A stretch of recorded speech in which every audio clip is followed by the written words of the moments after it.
Shalom Ubrachá.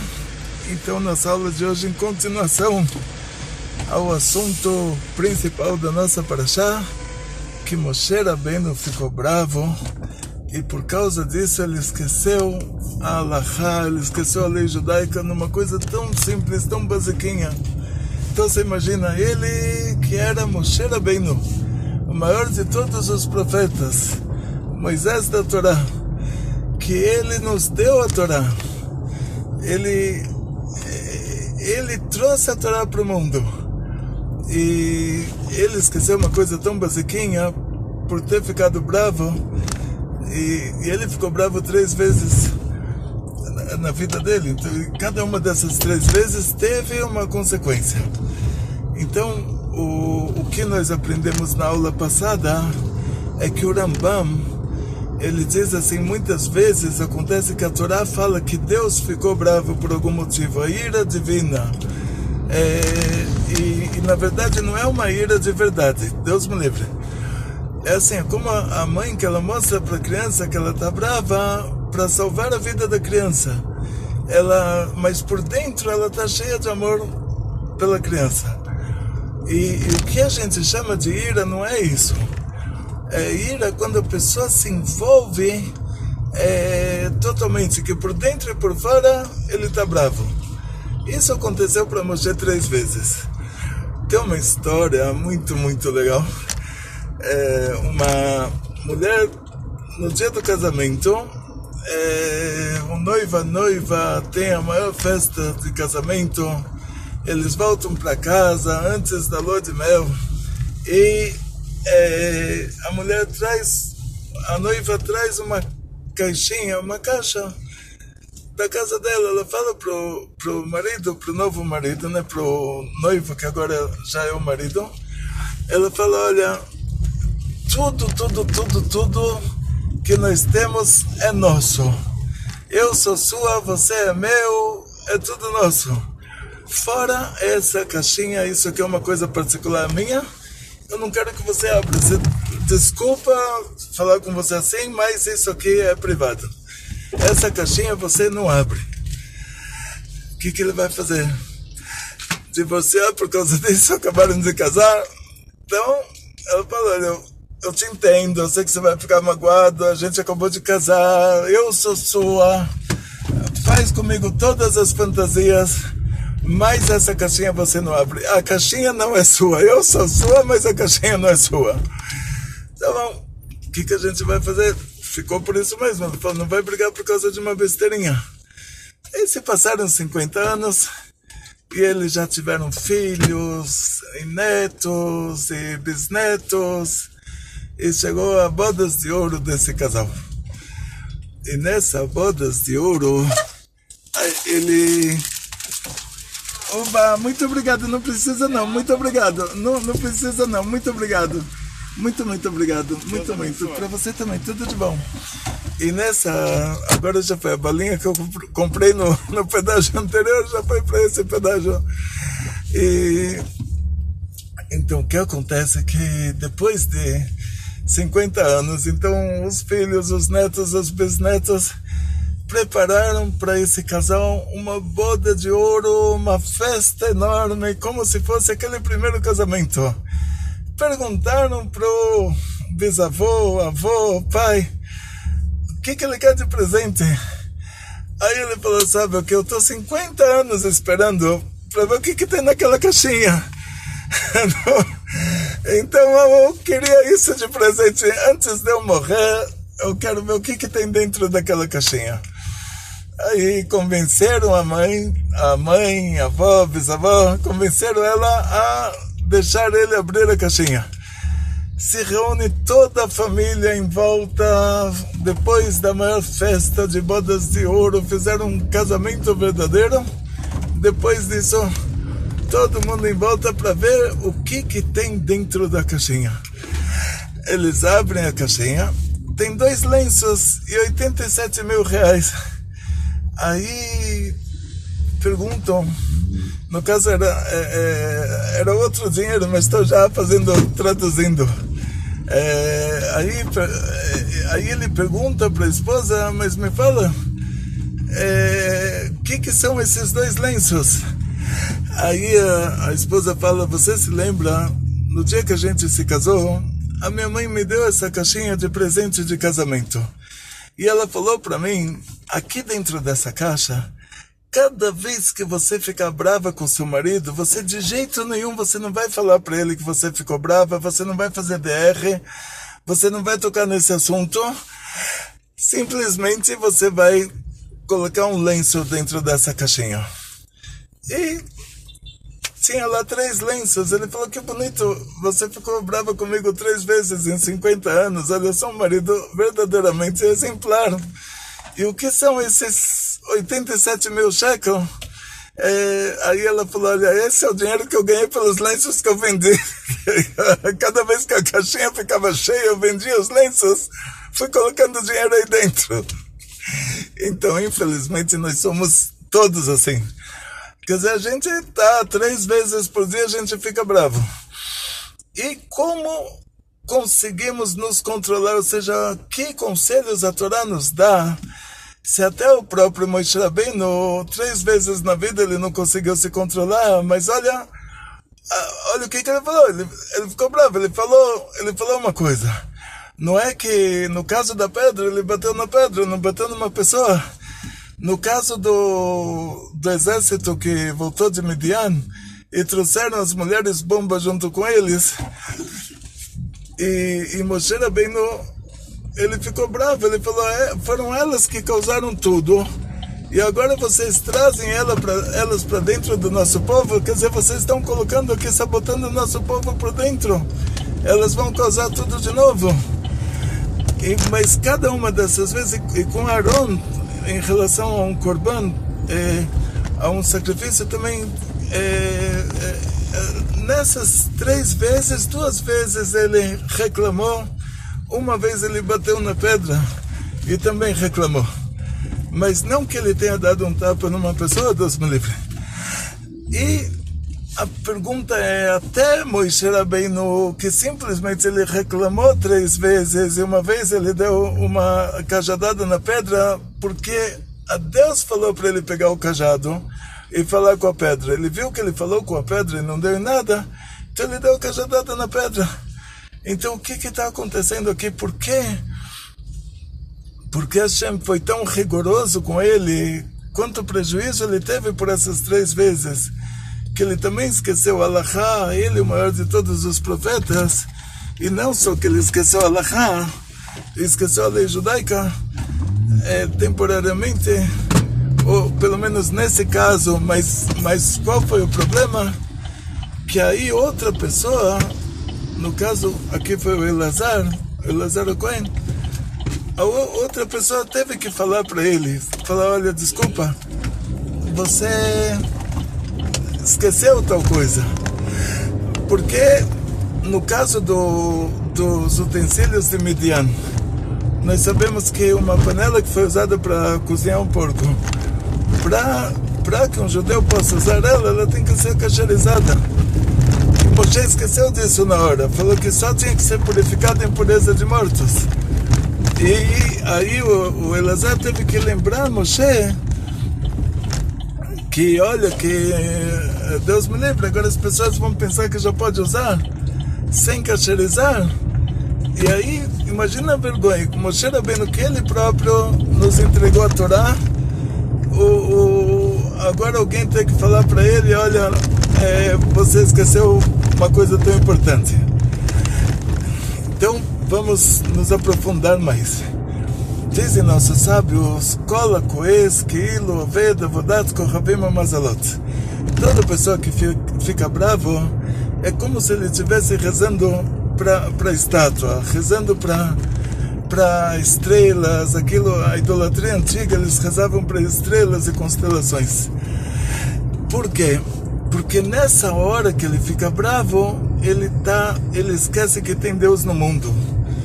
Ou seja, ele acha, se ele se lembrasse que antes de chegar a ele, isso foi decretado no tribunal divino, foi autorizado por Hashem que ele tinha que passar por isso, por um motivo que sempre é para o nosso bem, ele não ficaria bravo. essa é a regra geral. Então, a nossa natureza vai contra essa regra geral. Então, como nós conseguimos nos mudar a nossa própria natureza? Ou seja, a natureza do animal é que se você dá um chute no cachorro, ele vai latir, ele vai te dar uma mordida. Então, a gente como a gente também tem uma alma animal. E temos uma alma divina que ela tem que dominar essa alma animal. E como controlar a alma animal se a reação instintiva do ser humano é quando fazem alguma coisa para ele reagir, ele ficar bravo, é exatamente como qualquer animal. Então, como a gente consegue controlar essa ira, controlar essa fúria? O que a gente tem que fazer para não ficar bravo? E vamos então para o livro do Sefer Hasidim. Ele diz uma coisa muito interessante. Ele traz uma história de um pai que era muito rico, tinha muito sucesso na vida, e ele deixou para o filho uma herança muito grande. Só que antes de falecer, o pai ele falou para o filho: olha, eu não vou te falar nada, não vou te pedir nada, eu estou te deixando dinheiro, você se vira, eu te ensinei como trabalhar, te dei já todas as instruções durante a nossa vida, durante a minha vida. Mas agora, antes de morrer, quero te falar uma coisa só. Isso você tem que me prometer. Você, sempre que você ficar bravo, você espera um dia até analisar o que está acontecendo.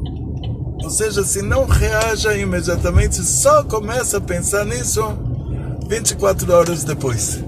Pelo menos uma noite você tem que dormir antes de começar a analisar o que aconteceu. E ele não soube dirigir a fortuna que o pai deixou para ele perdeu dinheiro. Chegou uma hora, então ele teve que fazer um negócio internacional para recuperar o dinheiro. Ele ficou muito endividado. Ele viajou para um lugar distante e ficou uns 5 anos até que ele conseguiu teve sucesso nos negócios, ele conseguiu ganhar muito dinheiro. Ele volta para casa, sempre ele estava em contato com a esposa, mandando cartas assim muito, muito cheias de amor e carinho, e ela também respondendo para ele com todo amor e carinho. E agora ele volta para casa já rico, e graças a Deus agora a vida vai voltar ao normal, que a mulher sempre sofre mais com problemas econômicos da família, então ele vai estar trazendo para ela todo esse dinheiro. Agora a família vai sair das dívidas. E na hora que ele chega, de surpresa, ele falou, vai fazer uma surpresa para a esposa. Ele vai chegar em casa com todo esse dinheiro. Ele não avisou para ela que dia ele vai voltar. E ele chega, ele volta, ele chega de noite na casa dele, e ele ouve ela, ele vê pela janela, ela está conversando com o homem dentro de casa. E maiores amores e carinhos, e depois beijos e abraços, e eles fecham a janela. Aí ele surtou. O primeiro pensamento dele foi assim: como pode ser? Ela me escreve cartas assim cheias de amor e carinho, está me esperando com todo amor, e ela está vivendo com outro. E não só, está vivendo com outro dentro da minha casa. Mas ele surtou tanto, mas tanto que ele estava disposto a Deus me livre, a fazer o pior para todo mundo, para ele, para ela e para essa pessoa que está dentro esse homem que está lá, que deu um abraço nela antes de fecharem a janela. E estão lá os dois dentro da casa. Ele já surtou totalmente. Só que aí ele falou: não, eu prometi para o meu pai, antes do meu pai falecer, que sempre que tiver alguma situação que eu vou ficar bravo, eu vou esperar 24 horas, dormir uma noite antes de analisar essa situação. Então ele foi dormir, não está escrito lá na história no Sefer Hasidim onde ele foi dormir, se ele dormiu, foi para um hotelzinho ou qualquer outro lugar. No outro dia de manhã ele chega na casa dele e a mulher tem a maior surpresa, e beijos e abraços, e olha, a gente nunca imaginou que você viria assim tão cedo. E ele não entende, peraí, mas ela de noite dormiu alguém aqui, e agora de manhã essa pessoa ainda está aqui, ela recebe ele assim como se nada tivesse acontecido. Ele pensou que ela ia fugir pela janela. Aí ele pergunta para ela, quem que é esse homem que está aqui dentro de casa? Ela fala, que homem? Aí, o que aconteceu? Quando ele saiu de casa, eles tinham um filho de 10 aninhos. Se passaram 5 anos, esse filho já ficou com 15 anos de idade, já está grande. E era o filho dele. Então você imagina se ele tacasse fogo na casa, se fizesse alguma coisa, ia matar a esposa, o filho, e depois ele ia descobrir isso. Então assim diz o Sefer Hasidim. Por causa disso, esse é o primeiro conselho. Antes de analisar os fatos, espera passar 24 horas, vai dormir, e depois de 24 horas só você começa a analisar os fatos. O Rebbe explica isso de uma maneira muito interessante. Ele diz assim, tudo que existe no mundo precisa ser alimentado, todo fogo precisa ser alimentado. Se você não coloca lenha na fogueira, a fogueira apaga. Então, o Rebbe diz assim, em primeiro lugar, quando a pessoa tem um pensamento de ira, tem um pensamento de fúria, a primeira coisa é parar de pensar em outra coisa. Você não pensando mais naquilo, aquilo se apaga. A segunda coisa, diz o Rebbe, sempre que ele diz assim, que a pessoa tem que assumir isso, qualquer um de nós, alunos do Rebbe, isso é a pior coisa possível, imaginável. A gente tem que assumir que na maior parte das vezes nós erramos. Na maior parte das vezes. E mesmo nas vezes que nós estamos certos, Moshe Rabbeinu, cada vez que ele gritou lá, cada vez que ele ficou bravo, ele estava certo. Foram fazer uma guerra contra o Califado Islâmico, trouxeram para dentro da base 80 mulheres bomba com as bombas amarradas. Então, como pode ser que Moshe Rabbeinu não ia ficar bravo? Falou, vocês, elas são que fizeram tudo, elas são a inimiga, elas que quebraram aqui todas as famílias e fizeram os homens morrerem na epidemia, elas são a bomba, elas são a mulher bomba, vocês vão trazer elas para cá? Quer dizer, vocês não tinham que trazer de lá, tinham que trazer a própria mulher bomba, não tinha mais nada o que fazer. Ou na outra vez que Hashem falou para ele pegar o cajado e falar com a pedra, então ele imaginou, ele falou com a pedra, não aconteceu nada. Hashem falou para ele pegar o cajado. Então, mesmo que ele aparentemente ele teria como justificar, mas o fato dele ter gritado, a Torá não justificou mais, ele já perdeu a razão. Então, se até Moshe Rabbeinu, se nem para o próprio Moisés a Torá deu um desconto, quanto mais para a gente. Então Moshe gritou na hora que ele estava certo, e a Torá não deu desconto para ele. Então imagina a gente que grita na hora que está errado. Imagina o marido gritar com a mulher, que é a pessoa mais próxima a ele. Imagina a mulher gritar com o marido, que é a pessoa mais próxima a ela. Então diz o Rebbe, em primeiro lugar a gente tem que assumir que se a gente desceu de nível e gritou com alguém, falou para alguém palavras que uma pessoa normal não falaria, quer dizer que você não falaria para o seu cliente na hora que ele está fazendo a compra, então em primeiro lugar a gente tem que assumir que a gente vai pedir desculpas.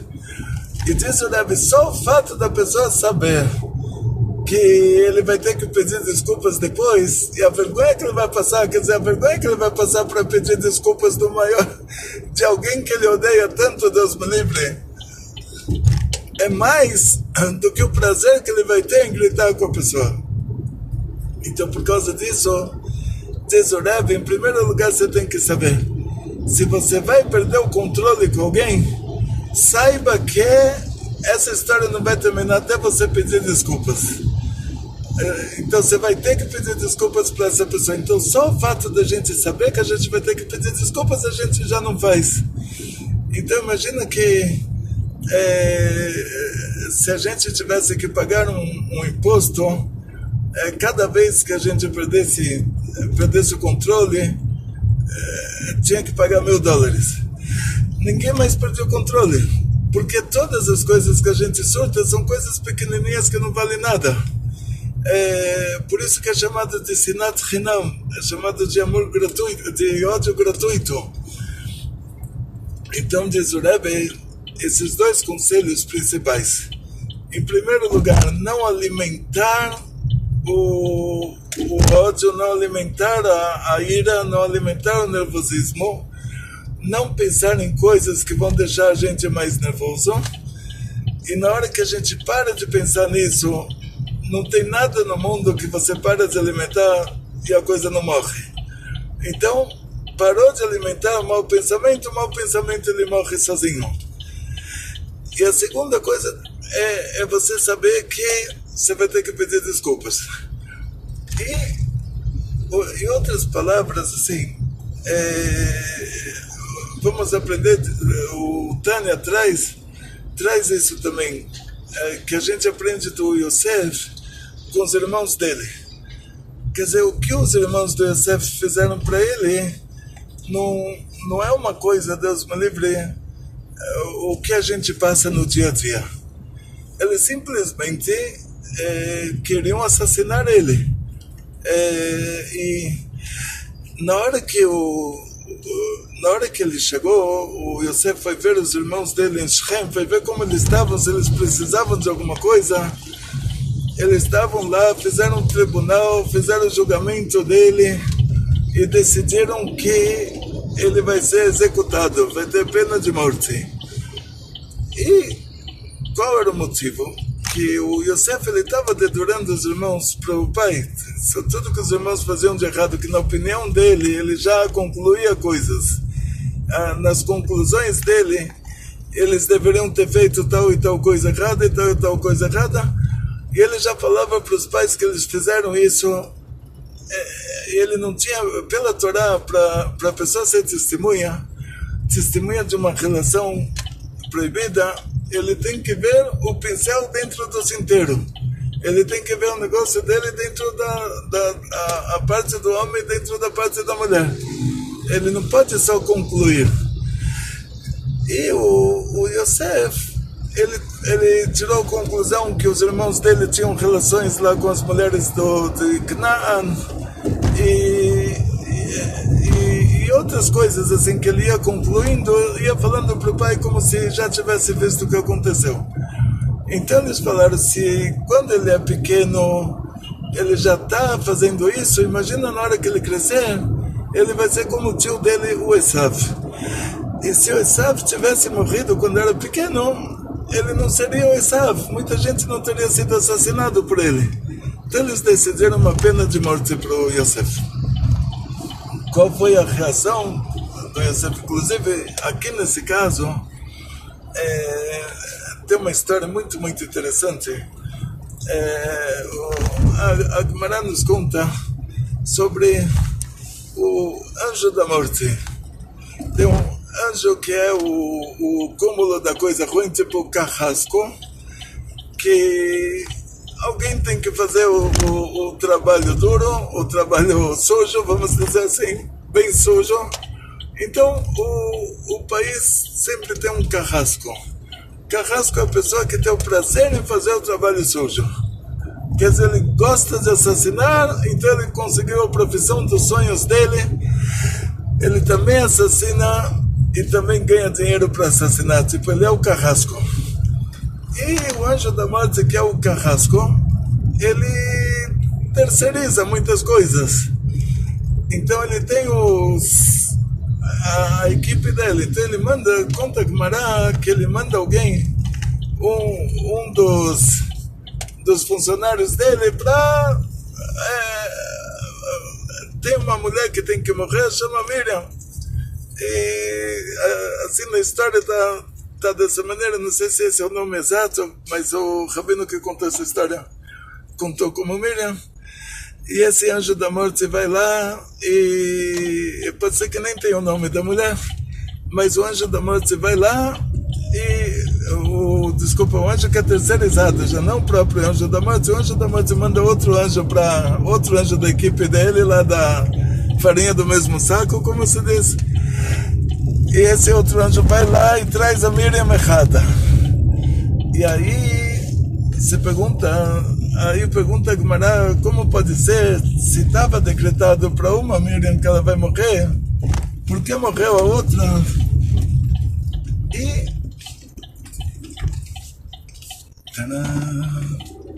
trânsito de São Paulo, eu ainda estou falando porque morreu a outra, e esse trânsito aqui a gente está vivo por milagre, né? Então, por que morreu a outra? Aí diz a Gemara, porque a outra estava numa situação de perigo, e por causa que estava numa situação de perigo, aquele anjinho da morte pode levar ela também. Ou seja, sempre que a pessoa está numa situação de perigo, a ficha dela lá em cima é aberta, e mesmo que não chegou o dia dela morrer, mas dá para antecipar. Então diz a Gemara, a gente não pode se colocar nunca numa situação de perigo. E nesse caso, a Gemara traz toda essa história. O perigo de um ser humano que ele tem um livre-arbítrio é maior do que o perigo de um animal que não tem o livre-arbítrio. O animal é um perigo, mas o ser humano é um perigo maior. Quer dizer, um ser humano que quer matar a gente é uma situação de perigo maior do que um leão que não tem como se controlar, que está morrendo de fome e que quer comer a gente.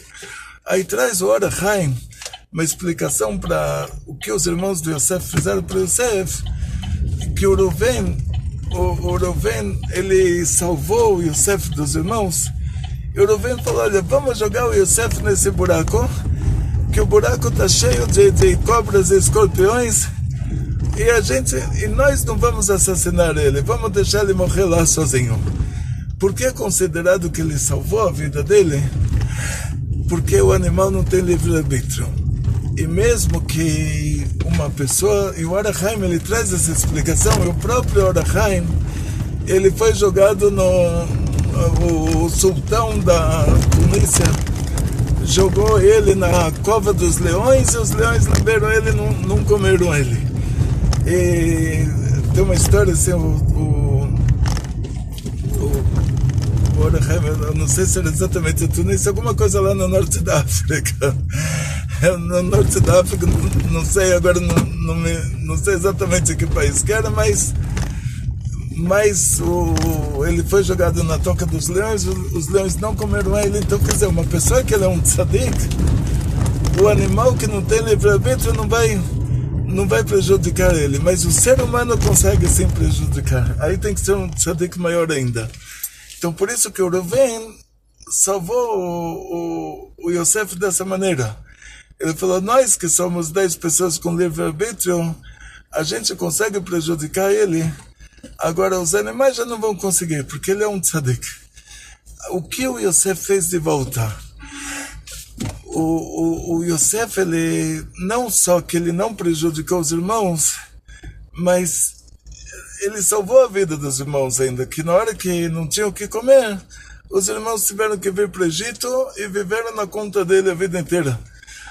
Então, diz o Rebbe, a gente tem que estudar do Yosef com os irmãos dele. Que não só que a gente não tem que, Deus me livre, ficar bravo com alguém, saber que é tudo lá de cima, que o Yosef falou para eles, vocês acham que vocês me prejudicaram? Foi Hashem que quis que eu viesse para cá para vocês terem o que comer. Quer dizer, vocês acharam que vocês estavam me assassinando. Mas na verdade era Hashem que fez com que vocês fizessem isso, senão não desceria para o Egito, não seria que o vice-rei não chegaria a essa situação que eu cheguei. Então isso essa história é contada no Tânia, e diz o Rebbe, isso a gente tem que estudar do Yosef com os irmãos dele. Saber assim, se alguém prejudicou a gente, é divina providência. Qual o motivo dessa divina providência? Quem somos nós para saber? Ou seja, Deus quis assim, com certeza é para o nosso bem, porque Deus é a essência do bem. Se isso aconteceu, aconteceu para o nosso bem. No caso do Yosef, os irmãos achavam que estavam assassinando ele, e no fim foi a salvação não só dele, mas como de todos. No nosso caso, a gente não sabe por que está acontecendo. Pode ser que simplesmente é uma dívida de uma reencarnação anterior que a gente está pagando agora. Então, por isso, a gente nunca tem que estar bravo. Então, diz o Rambam, só por causa que a Torá fala que Deus ficou bravo, o que a Torá está dizendo? Que não que Deus ficou bravo de verdade, mas que Ele está mostrando isso dessa maneira para como a mãe que está tentando salvar a criança está se fazendo de brava para a criança não fazer uma coisa errada que Deus me livre, prejudique a criança. Então a gente de vez em quando tem que ficar bravo por fora, mas por dentro tem que continuar com todo amor e carinho. E principalmente se isso é dentro de casa, e principalmente se é com a esposa, com o marido, com as crianças, que nunca a gente pode ficar bravo. Precisa de vez em quando, para salvar a vida da criança, tem que mostrar que você está bravo, para que a criança possa estudar um pouquinho mais e fazer um pouquinho menos de coisas erradas. Então, sempre faz dessa maneira. Você precisa, assim, com o braço esquerdo, que é o braço fraco, com a mão esquerda com a mão fraca, não com a mão direita. Com a mão direita, que é a mão forte, você tem que dar tzedakah, com a mão esquerda, que é a mão fraca. Você se faz um pouquinho de bravo, mas por dentro a criança tem que sentir que por dentro você ama. O seu cônjuge tem que sentir que por dentro você ama, porque a pessoa sente o que o outro está sentindo. Então, pela Torá é proibido ficar bravo, diz o Rebbe, você não alimentando a ira morre sozinha. Então sempre espera, nunca faça nada, espera para analisar, sempre dá um prazo bem longo antes de analisar os fatos, porque nesse momento, nesse prazo já a coisa vai desaparecer por si só. Muito sucesso, muita saúde, muito dinheiro, muitas felicidades. Não se esqueça de colocar sua observação, não se esqueça de colocar o seu joinha, que aí o YouTube publica as nossas aulas como sugestão para pessoas que estão procurando o judaísmo. E muita alegria. Bekol Tov.